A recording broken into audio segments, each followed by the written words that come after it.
Bismillahirrahmanirrahim. Assalamualaikum warahmatullahi wabarakatuh. Alhamdulillah wa syukurillah ala ni'matillah. Allahumma salli ala sayyidina Muhammad wa ala ali sayyidina Muhammad. Saudara pendengar, ketika sedang berjalan di tempat umum, Imam Ja'far As-Shadiq, cucu Ali bin Abi Thalib radhiyallahu an, bertemu seorang lelaki yang mengaku-ngaku zuhud.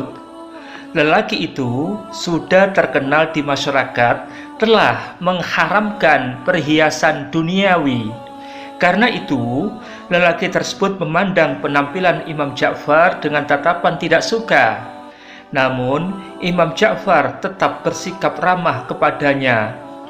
Di luar dugaan, lelaki itu berkata, "Wahai Imam Ja'far, engkau seorang ulama besar.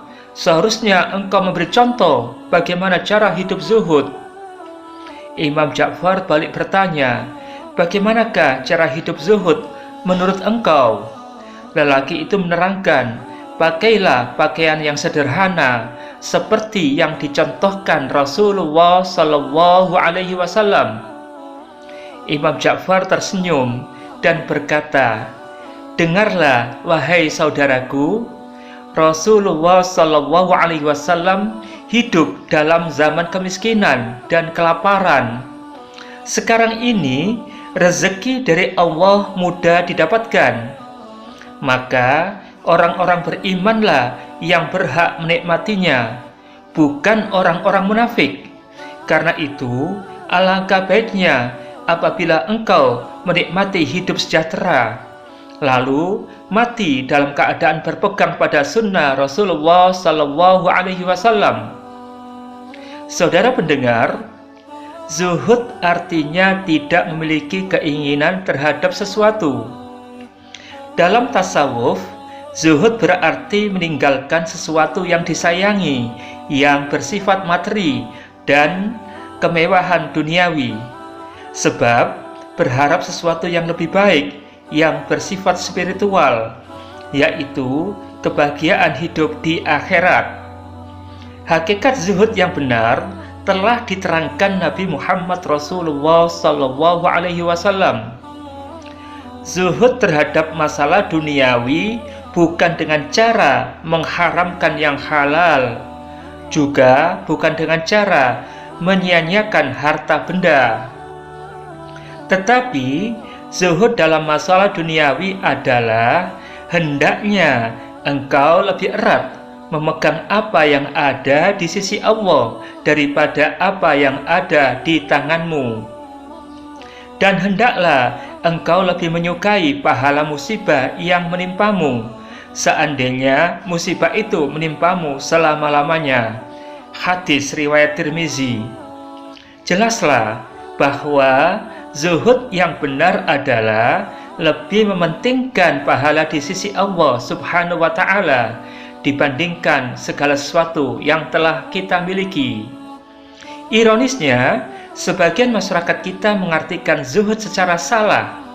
Ada orang yang hidup miskin karena tidak punya pekerjaan, mengaku sengaja hidup kekurangan agar dapat berperilaku zuhud. Anehnya, mereka tampak gembira luar biasa ketika kita kasih uang. Jadi sesungguhnya hidup mereka kekurangan karena malas bekerja keras dan lebih suka mengharapkan uluran tangan dari orang lain. Kalau tidak mau, dibilang meminta-minta.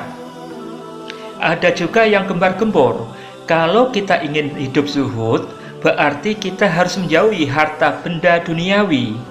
Dengan kata lain, kita harus miskin. Sungguh, pernyataan semacam itu salah besar. Mengapa? Karena orang Islam itu harus kaya agar dapat bersedekah, agar dapat bersekolah setinggi-tingginya, dapat menyantuni fakir miskin dan anak-anak yatim, dan bisa naik haji. Karena itu, sekalipun kita ingin hidup zuhud, tetap harus bekerja keras dan cerdas. Memang, uang bukan segala-galanya, tetapi tanpa uang, apa yang bisa kita lakukan? Rabi'ah bin Abdurrahman radhiyallahu an berkata, sumber zuhud adalah mengumpulkan segala sesuatu yang halal dan menggunakannya sesuai dengan haknya, antara lain menafkahi keluarga, membahagiakan orang tua, dan membantu orang lain yang membutuhkan uluran tangan. Syekh Ali Al-Khawas radhiyallahu an menyatakan, sungguh hidup zuhud di dunia dalam keadaan berlimpah harta seperti Nabi Sulaiman alaihissalam itu lebih agung daripada zuhud dalam keadaan miskin. Dengan demikian, dalam keadaan kaya pun kita bisa hidup zuhud, sebab mempunyai harta kekayaan bukanlah tujuan hidup kita. Harta benda yang kita kuasai itu sepenuhnya hanyalah titipan. Karena itu, jangan disalahgunakan. Jadikanlah harta kekayaan kita sarana untuk beribadah dan mengabdi kepadanya. Maka jangan percaya begitu saja kepada orang-orang yang mengaku-ngaku zuhud. Abdullah bin Mubarak radhiyallahu an berkata, sebaik-baik zuhud adalah yang tersembunyi. Jika engkau mengklaim dirimu sebagai orang yang zuhud, niscaya pengakuanmu itu mengeluarkanmu dari kezuhudan itu sendiri, sebab engkau telah memuji-muji dirimu sendiri. Yusuf bin Asbat radhiyallahu an menegaskan, puncak kezuhudan itu adalah engkau tidak bahagia atas apa yang engkau peroleh, dan engkau tidak berduka jika apa yang engkau miliki itu hilang. Semoga uraian singkat tentang makna zuhud yang sesungguhnya ini bisa menyadarkan kita, juga menyadarkan banyak saudara-saudara kita yang memaknai zuhud secara salah kaprah. Terima kasih saudara, kurang lebihnya kami mohon maaf. Billahi taufik wal hidayah. Wassalamualaikum warahmatullahi wabarakatuh.